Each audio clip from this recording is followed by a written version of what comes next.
I'm gonna take you hunting with me, out in the Central Florida woods. Compared to my other videos, I won't be talking a lot, but I will be chiming in every now and then to give you some context.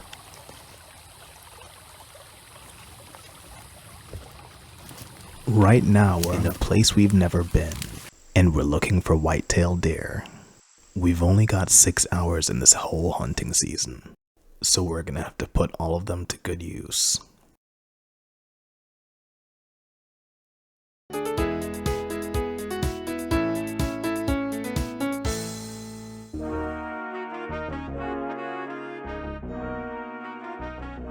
We shouldn't be going out into the woods alone without some serious preparation. If you want to hunt in Florida, there's a long list of things that you're gonna need.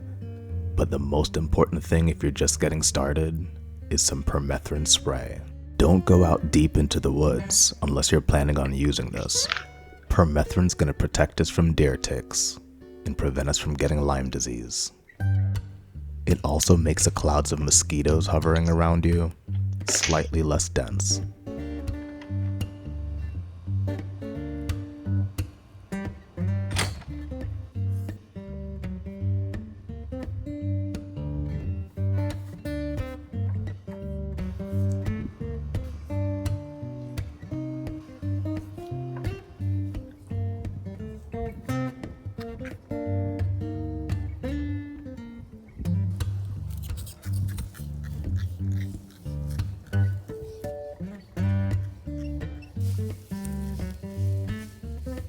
Don't hold back on the permethrin here.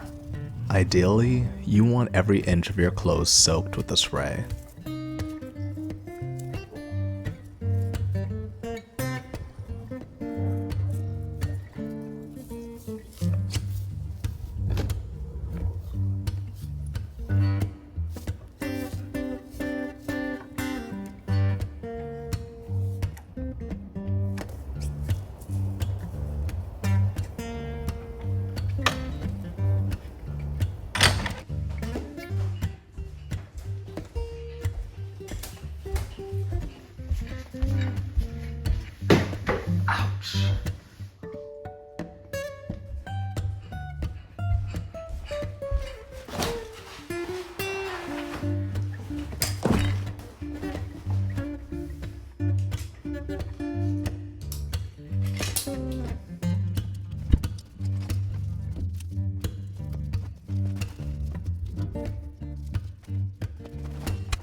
Every season, I use a whole bottle of permethrin on my gear.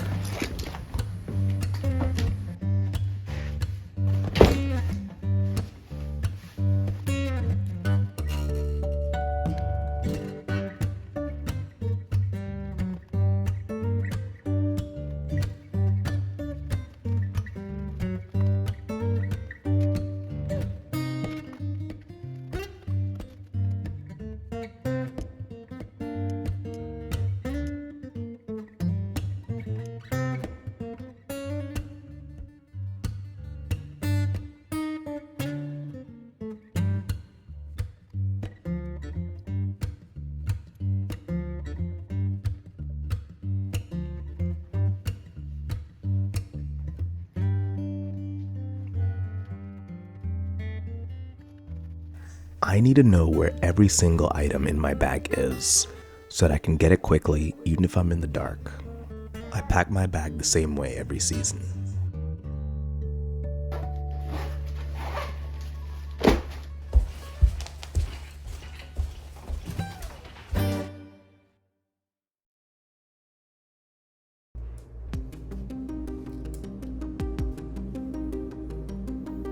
This tape and my target are the most important tools for my archery prep. I'm using them to set my windage and yardage dials for my compound bow.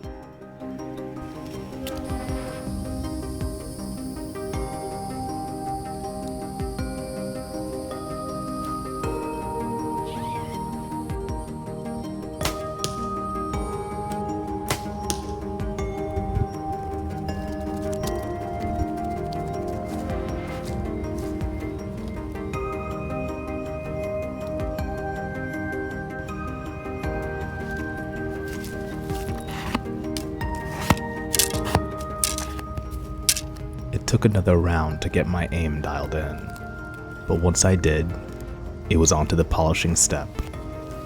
This leaf is about half the size of a deer heart.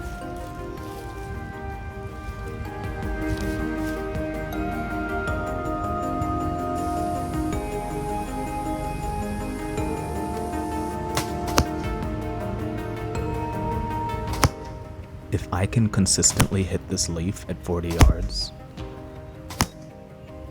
I can hit a deer at 20. But that doesn't mean I can stop practicing.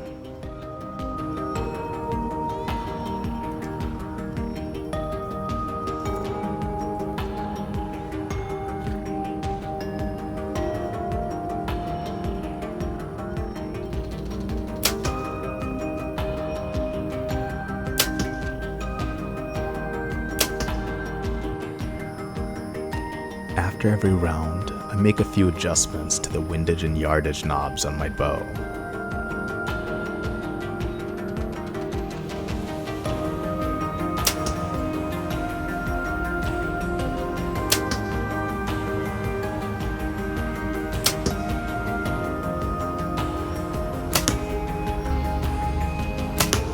To improve my aim, I don't only go for the center of the target.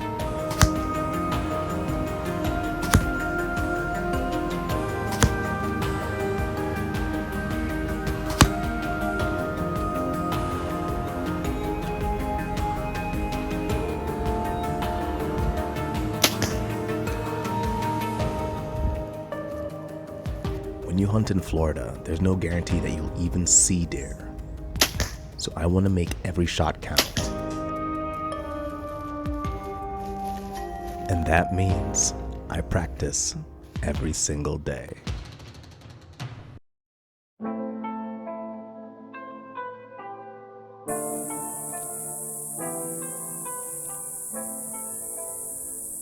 I'm coming into this hunt completely blind. I haven't done any pre-scouting or e-scouting, so we got pretty lucky that we parked next to some fresh tracks.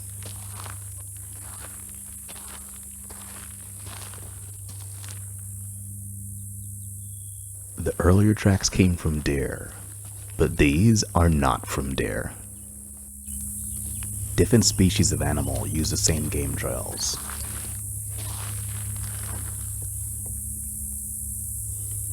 We've got a lot of ground to cover. The first thing I did when I got out here was climb a tree and take a look around.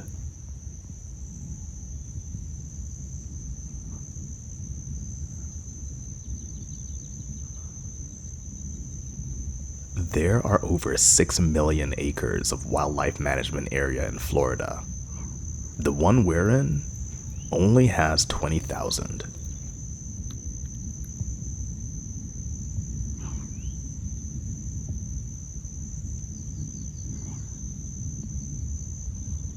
Climbing a tree is one of our best ways to scope out the area. Having climbing gear that you know how to use will give you a huge leg up, because from above, you can see a whole lot more than you can from the floor.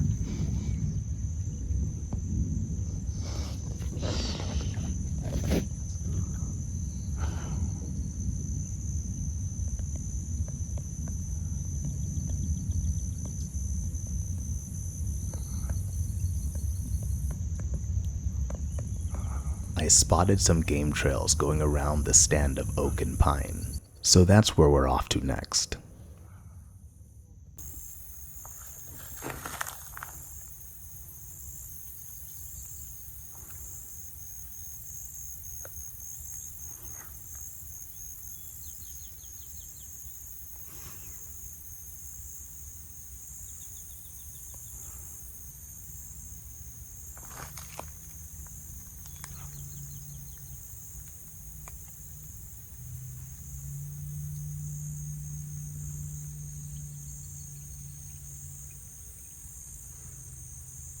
The view from the ground shows us an ocean of green. There could be deer anywhere in here, or they could be miles away.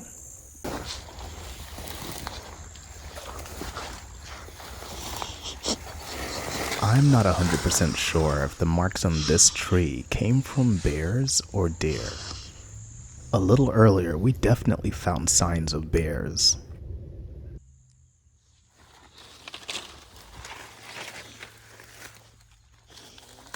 If any of you watching can tell which,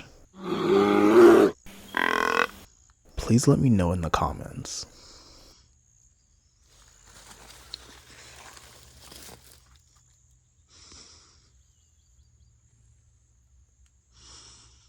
Now we've got more walking to do.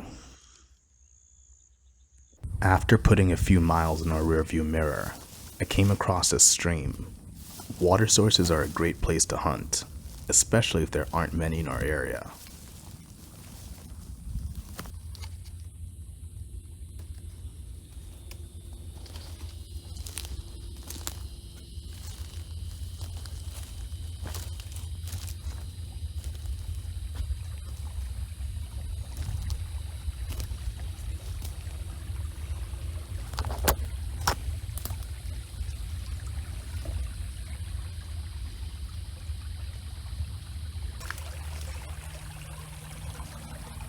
I followed a set of deer tracks across the stream to see what was on the other side.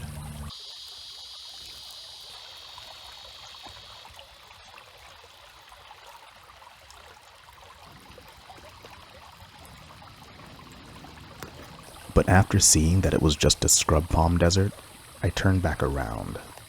It's really difficult to navigate through scrub palms silently, so we'll look somewhere else. Over the years, I've found that the most effective hunting strategy is putting your boots on the ground. And because we're here for deer, we're gonna have to get moving. One of the many things a white-tailed deer is incredible at is picking out movement. So while you're hunting, you have to be very mindful of your silhouette. Try to use natural cover wherever you can.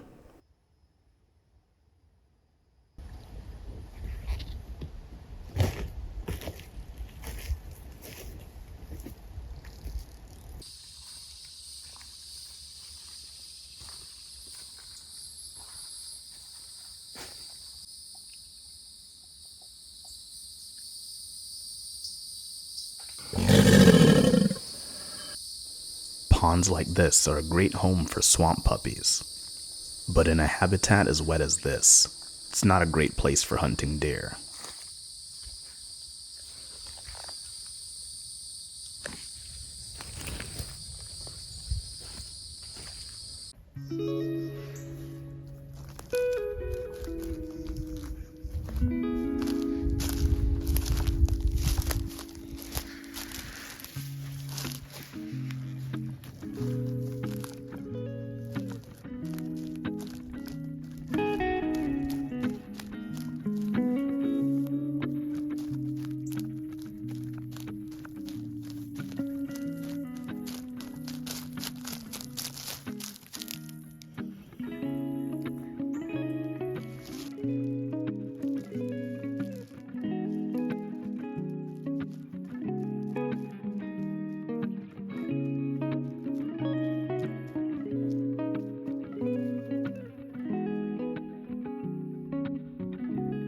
This whole area was probably dug up by hogs, which makes it the perfect place to collect some soil samples.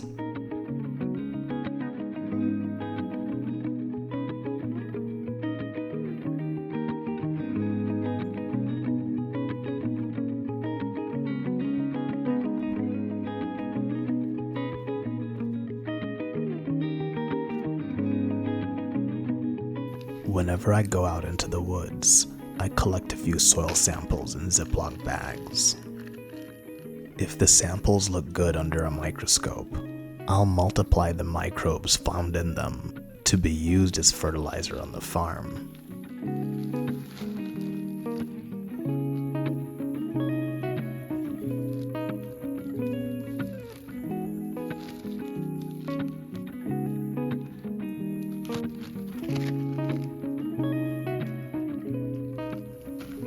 sure the soil is completely packed with microbes that'll be beneficial for the farm.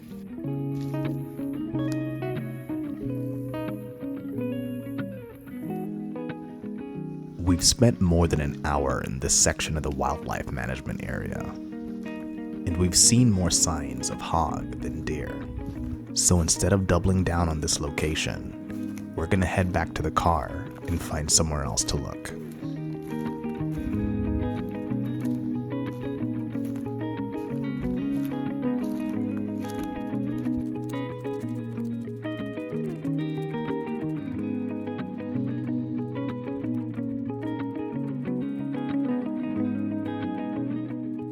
I'd like to take this opportunity to remind you that if you're going to be spending a lot of time in the woods, you better have a good sense of direction.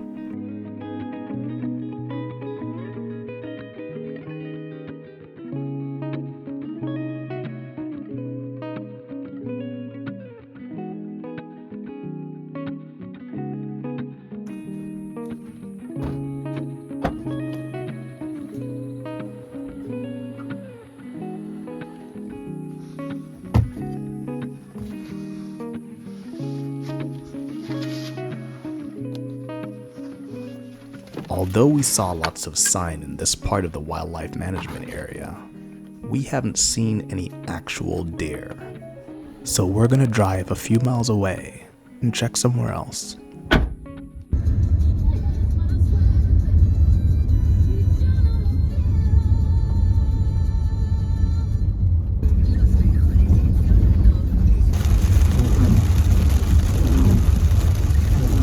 You probably don't expect to see pouring rain coming from a sky that looks like this.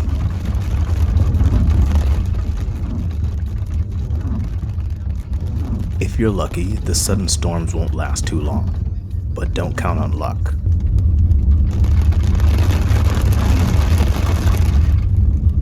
I've lived here half my life, and Florida still doesn't make any sense to me. Make sure you waterproof your gear. After a bit of driving around, I stopped on the side of the road to check out a set of tracks. But deer don't have dew claws, so I decided to keep moving on.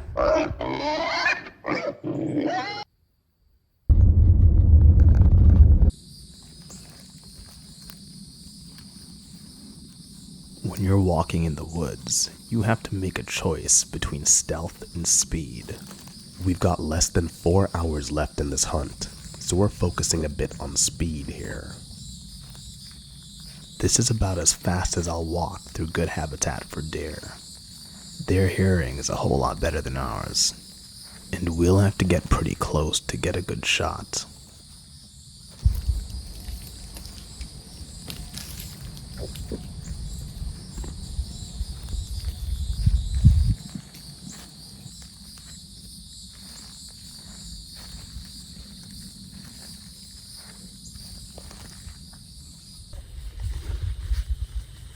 In this new area, we're finally starting to see deer.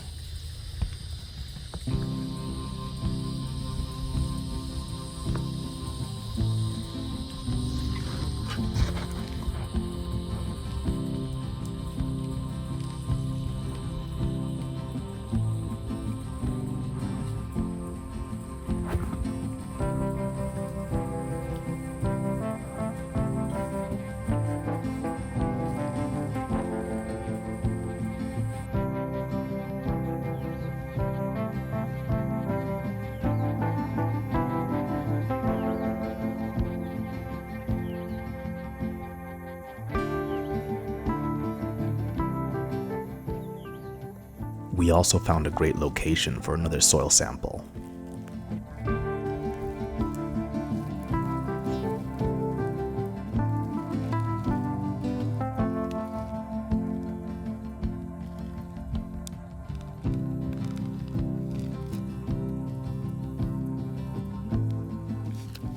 This leaf mold can be multiplied into incredible fertilizer for the farm. There's no better source of beneficial microbes for your plants than under a pile of leaves in an old forest. At the edge of the scrub palm desert, we were starting to see lots of deer, which makes a lot of sense. Transition zones offer abundant resources to deer. This area looks like a good place to set up our saddle.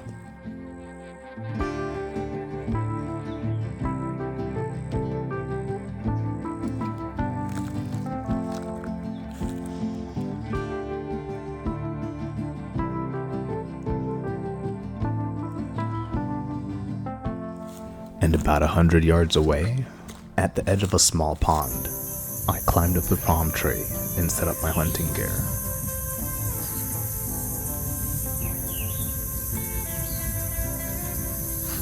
This stretch of forest has 4 intersecting game trails that were completely full of deer sign.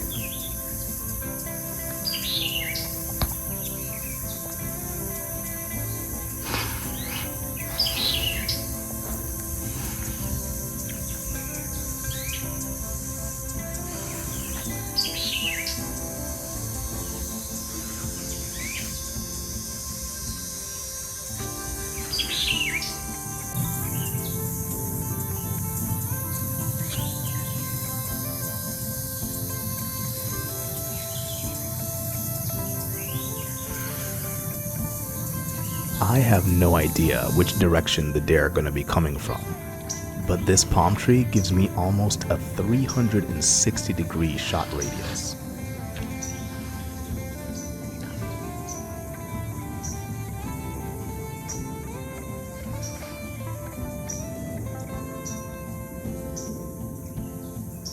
After just a few minutes in the tree, we were starting to see some whitetails. Lots of them.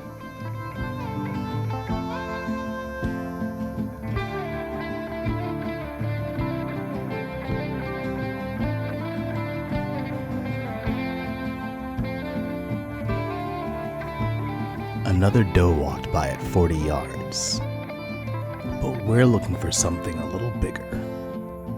And eventually, one walked out.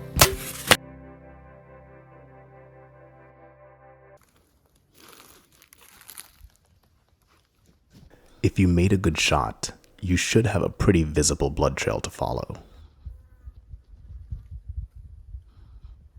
Just from the sound of the hit, I know I got a good shot. But it's really important to check your arrow afterwards to verify that you hit the right spot. Checking the arrow can tell us quite a bit about how the shot went. This arrow has bright red blood and bubbles on the fletching, and no sign of GI contents. That means we definitely hit at least a lung, and made an ethical shot. The broadhead and shaft are completely intact, which means we likely didn't hit bone. After a 30-minute rest period to pack up my gear, I came back out to follow the blood trail. You should always have a rest period to give the animal time to expire after taking a good shot.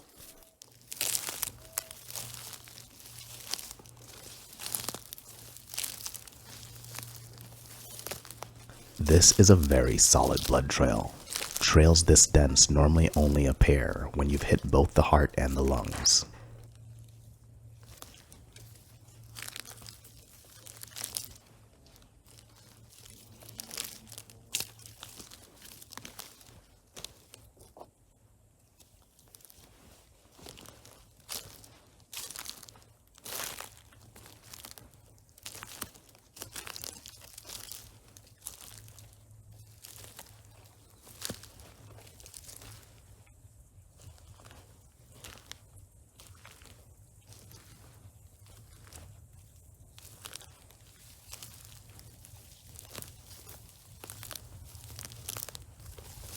If you lose the blood trail, keep walking 10 yards in the same direction as the last 2 spots.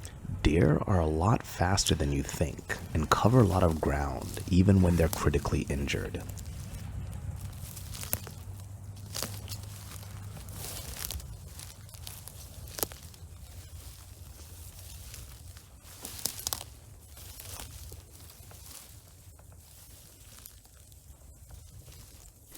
After about 5 more yards, we picked the trail back up and continued to track.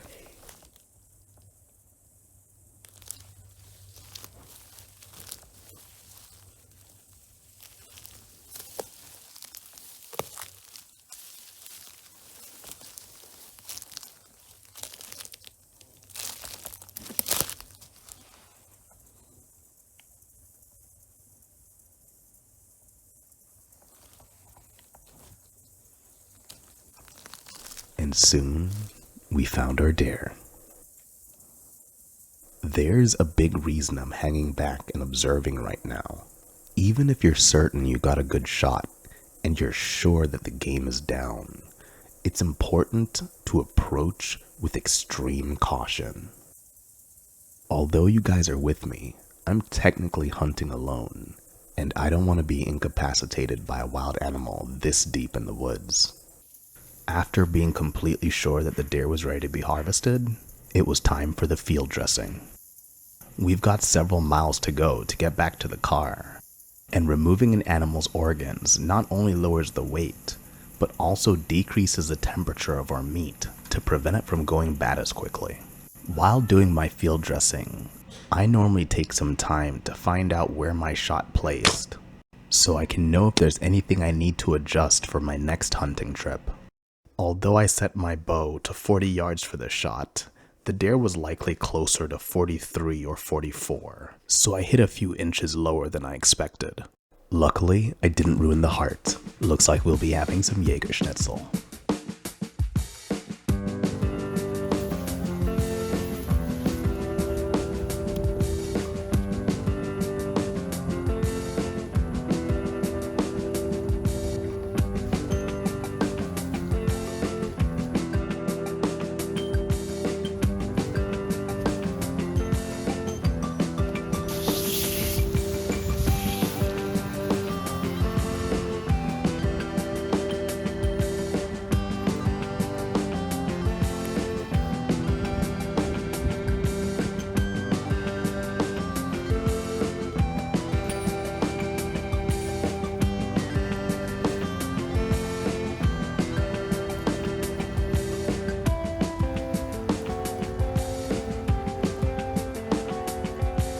Although it looks pretty gross now, we're gonna clean it off, roll it up, and freeze it.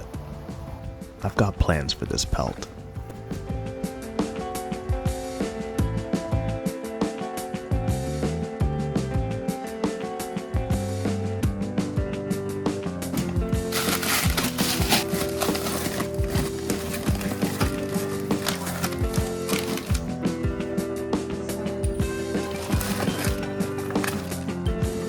We're using every single scrap of this deer, so the parts that we don't eat are gonna get turned into plant food.